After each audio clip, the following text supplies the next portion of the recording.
What the f?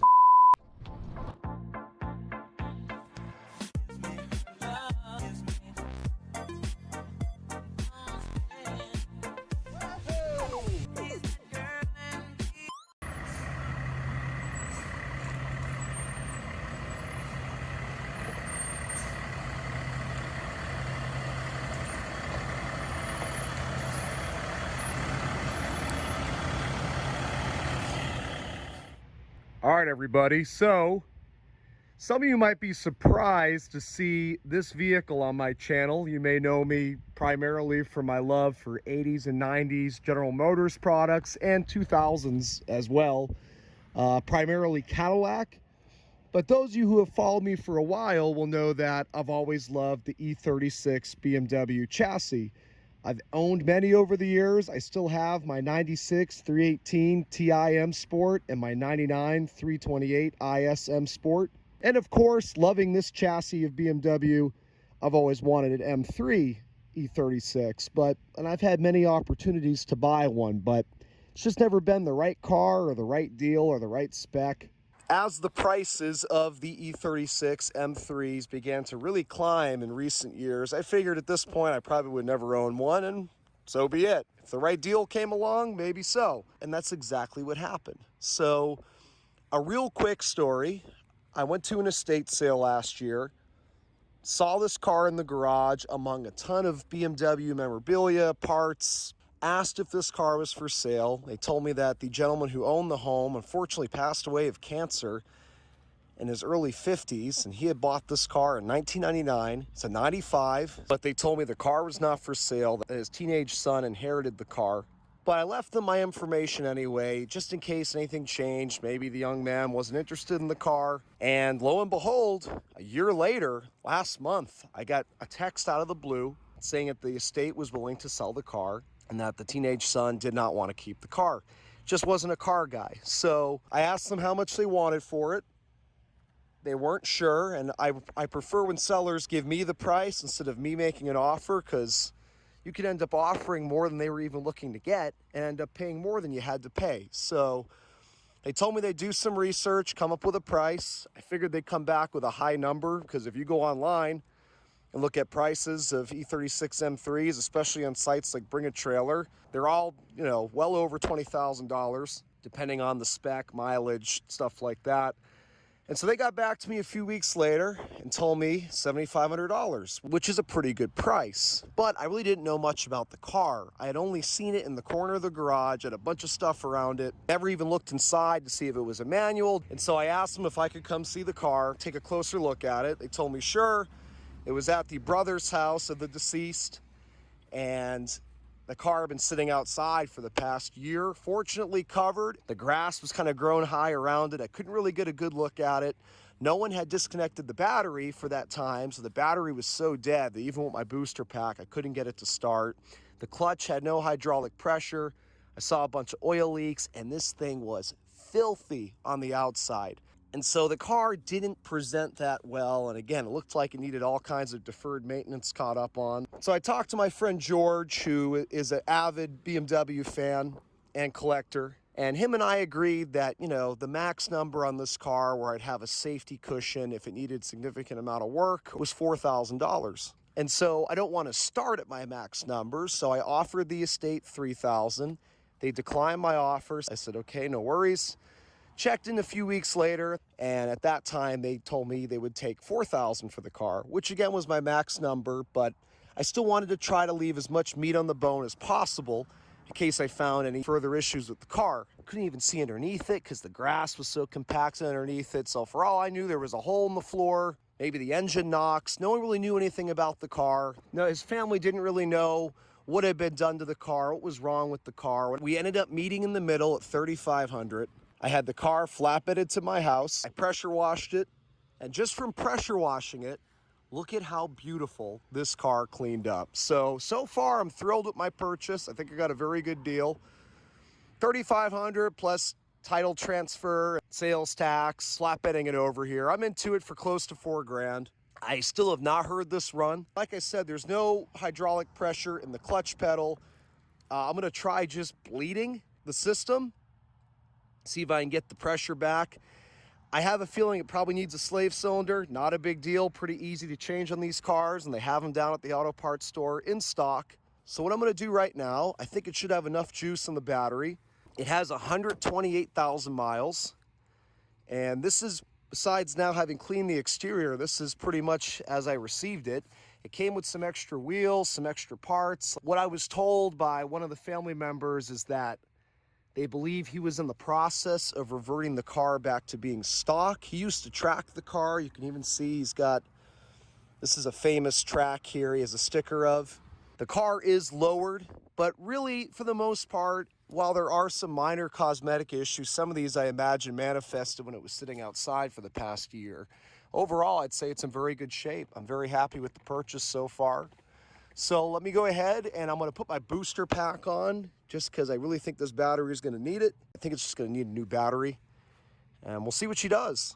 So here's the cover that the car came with. Pretty good quality cover. I'll definitely continue to use it.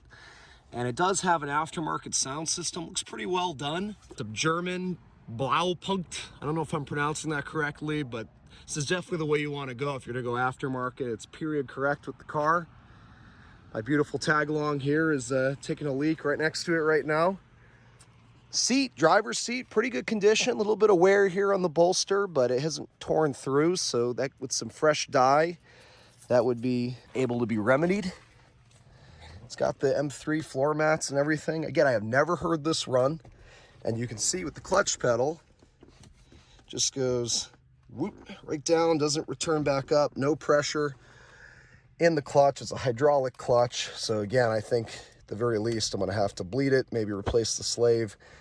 And even the gearbox, I can't get it to slide into any gear right now.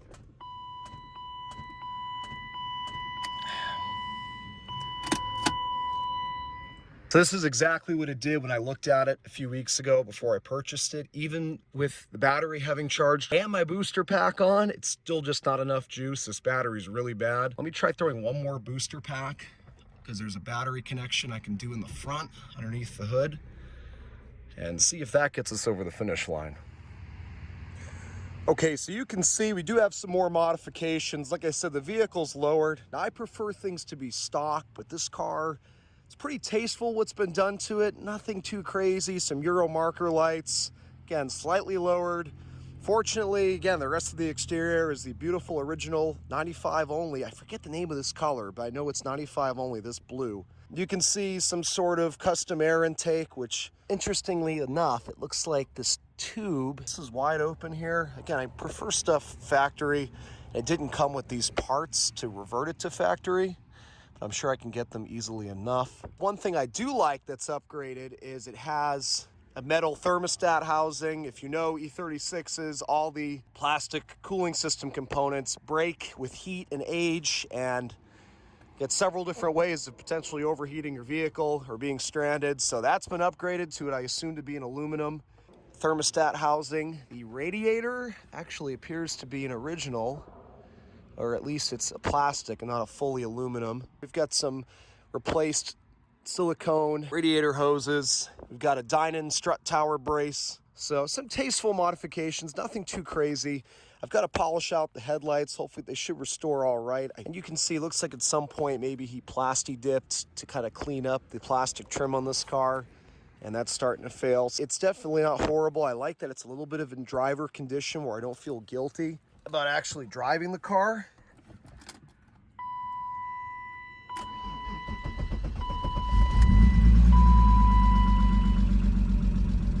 So first time I've heard it run. I'm not surprised with a little bit of engine chatter because, again, this thing hasn't ran in, as far as I know, over a year.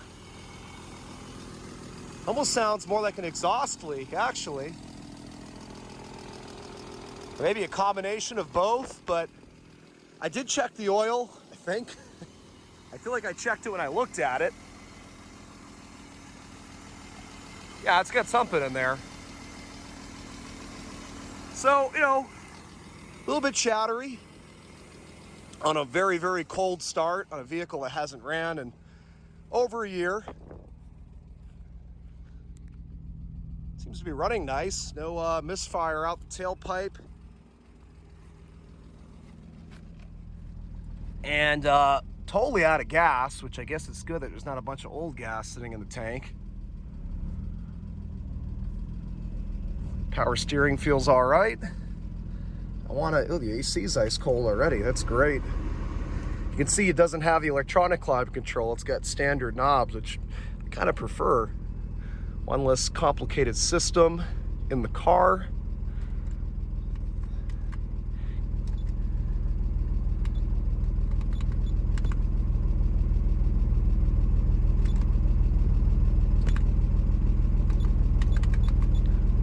So again, the problem with an aftermarket setup, something doesn't seem to be working with the sound system. Yeah, definitely a little bit of a tick, lifter tick, is what it sounds like to me. And I would hope that those will unstick after some use. And definitely an exhaust leak right around the manifold. But otherwise, not too bad. I feel like I checked the coolant when this is cold, obviously, so I wouldn't panic. Yeah, it's pretty much, it's at the full line, the cold full line.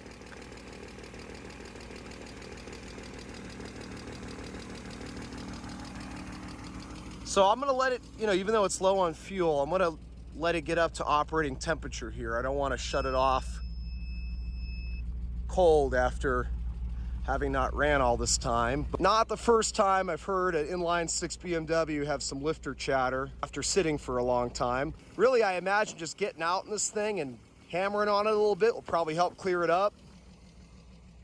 Let me just see quick if I'm able to engage the transmission at all with this, clutch having no hydraulic pressure. Allegedly. I don't want to grind it. I'm sure I could force it into gear, but yeah, I don't think so. And it's easy enough to, well, at least that's actually retracting. It's coming back up now.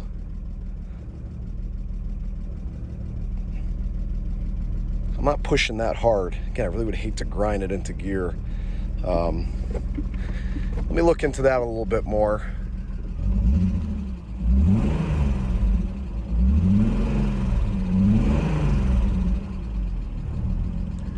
All right, I'll be back with you all in a little bit. Okay, so it took me a minute to get the car up on ramps because my jack is not a low profile, so I had to use the junk track, which slides into here, and it's actually a very good design. All Euro cars that have experience, Mercedes, BMW, do that. Anyways, I had to use that to lift up the car enough to get my actual jack on the puck here, and then get the car up on ramps. This is my first real look underneath the car. I could not see underneath it when I looked at it before I purchased it, just because the grass was way too high underneath it and around it. And it turns out when the flatbed driver picked up the car for me, there was a possum that was living underneath the car. So it just tells you how long it was sitting. So of course, seeing some oil leaks on the oil pan. I knew there was some leaks I could see from the top. So I'm not sure if it's actually the oil pan gasket or, valve cover gasket or something leaking down. Clean car. I don't see any real rust, just, ever so slight surface rust in the exhaust. Nothing to be worried about, of course. Some general wetness all over the bottom of the engine here, some on the rack and pinion. Not sure if it's the rack itself leaking. I don't believe so. Again, there's just too much wetness to really identify right now exactly where the leak could be coming from. So I need to slide my fat ass under here a little bit more, find the slave cylinder, and see how that's looking. Okay, so I have the slave cylinder out, and it looks to be perfectly fine. I don't see any signs of leaking. I broke free the hydraulic line going into it and just felt it with my hand, and everything seems fine with it. So I think this is just a case of this vehicle's been sitting for some years now, and there's some air in the clutch system and it needs to be bled. And I did a little bit of looking online just to see the best way to bleed this. Glad I did, because actually you do with the slave cylinder out like I just showed, and you flip it upside down. Per the service manual, you want the bleeder at the top. so no air gets trapped at the top of the slave. Another thing I read online is to make sure this is as full as it can be. Obviously, I'm going to lose some fluid when I do the bleeding, but you can see this blue braided hose here. That is for the clutch master and slave, and you can see just how high that tube is on the reservoir. So even though you could be above the minimum line, this will be too low, and it'll let air into the system as you think you're bleeding it. So I topped it off literally as high as I can, and I imagine when I'm done with the bleeding, I'll be probably just at the point where it's about to let air in. Even have some polyurethane transmission mounts, which, you know, again, shows that this guy did a lot of maintenance to this car. But there's this where the slave cylinder goes up there. Really easy, 2 13mm bolts to get it out.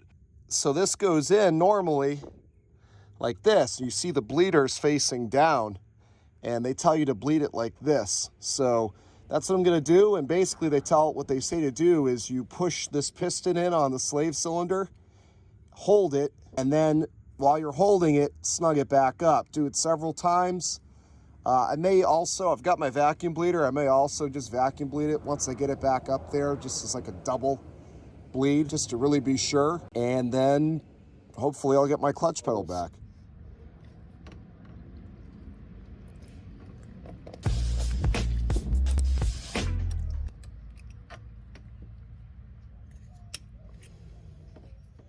All right, so I did the procedure I discussed in the previous clip, and I'm pleased to show, as you can see, now the clutch retracts as it should. It's got good pressure. And at this point, I pushed through a lot of the old fluids, so we got nice clean brake fluid in there. Got a little pedal pumping action there. Don't get too excited. This is so out of gas. I started it just to make sure that the clutch pressure was going to remain, which it did, but it was about to stall out because I got it at an angle now, and whatever little fuel was left in the tank went to the back. So fortunately, I've got some gas here I'll throw in and get this thing down from the jack stands, and hopefully I'll be going for my first drive.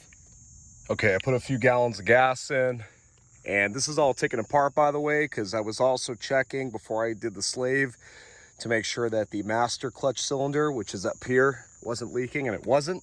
Just haven't had a chance to put it back together.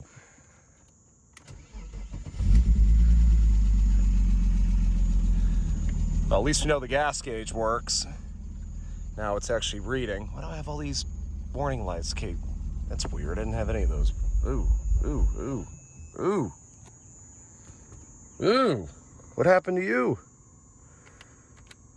Let's try it. What the hell? Maybe it needs to get the gas up in her now.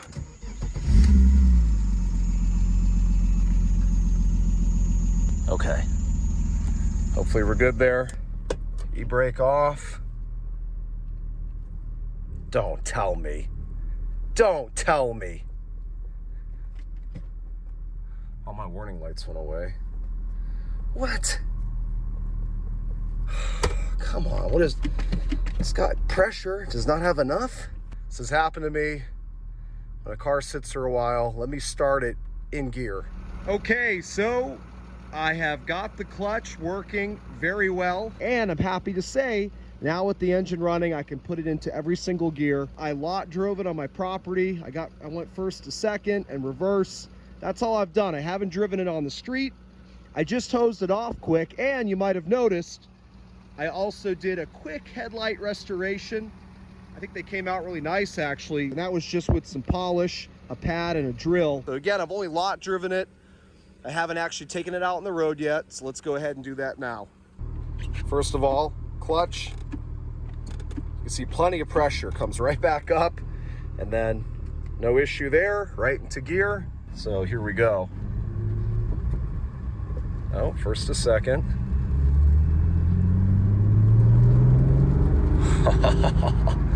Second to third. I'm going real easy on the gearbox, just in case.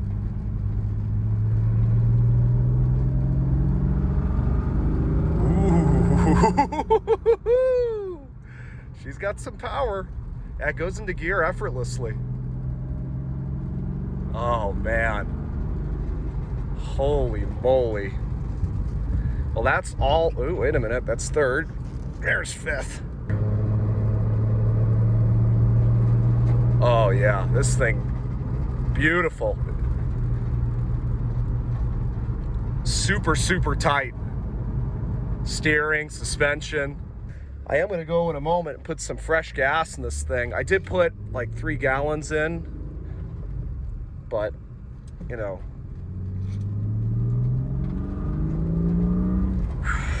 Man. It sounds amazing. Like I said, I have a 328 IS M Sport, which has almost the same horsepower, although I don't know what's been done to this in terms of modifications. I mean, I can see it has a cold air intake and stuff, but I don't know if it's had any tuning. I don't know what's been done to this otherwise. I wouldn't say it feels insanely fast, but definitely has its power. Oh, it sounds, I gotta give that cold air, I gotta give that intake credit, that cold air intake.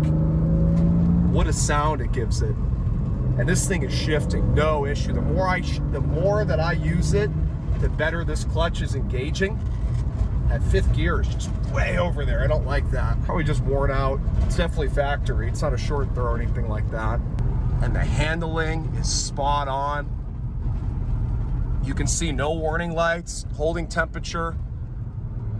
This car just needed to be driven. So to Ed, the former owner of this car for close to 20 years, or actually more than 20 years, I hope you're happy with me being its new owner. Oh my God, this is so much fun to drive. You know, anyways, let me go ahead, go get some gas, and I'll let you guys know how she does here in a little bit, see if she still does well. Just got in trouble there with security. No, he just asked me to move it along here in a few minutes, told him I was doing a YouTube video. But as I was pointing out, like I said, this isn't even detailed, and look at how beautiful this car is.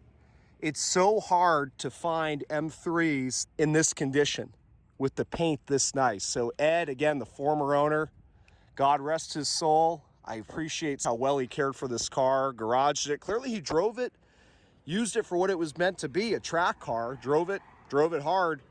But she still seems to be in great condition. Wow, do I love this car. Oh, you guys have no idea. Like I said, this has been a bucket list car for me for a long time, especially in this color.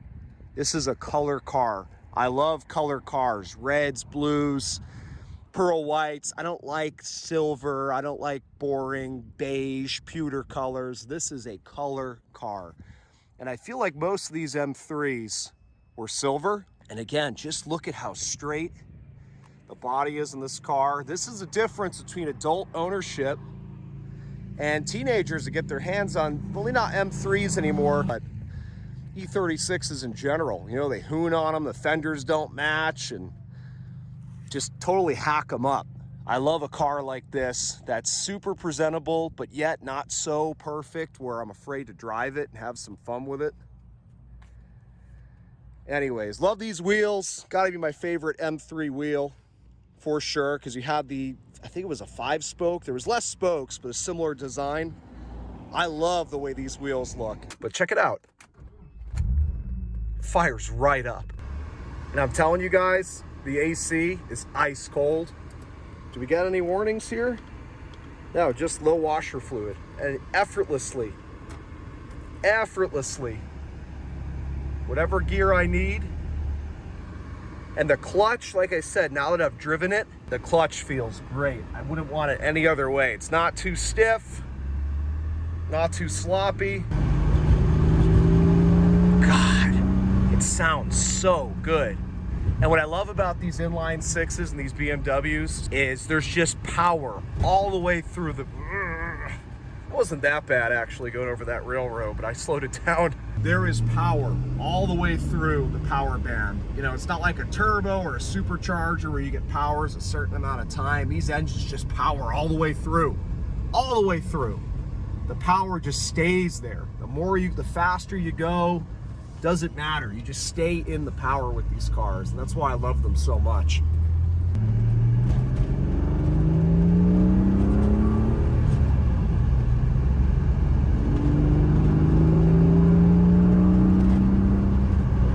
crab walking. Anyways, I could drive this thing all day. I probably will at this point. I could drive this all day, and the car wants it, the car needs it, and that's what I'm gonna do. And so with that, thank you guys so much for watching. No, of course, this won't be the end of this car on my channel, but I'm not sure what else I can do to it. You know, I don't really want to modify it anymore. I'm not even sure I want to bring it back to stock. Might just take care of a few more deferred maintenance things like the oil change and, you know, throw the interior back together a bit. Get the extra wheels out of here and stuff.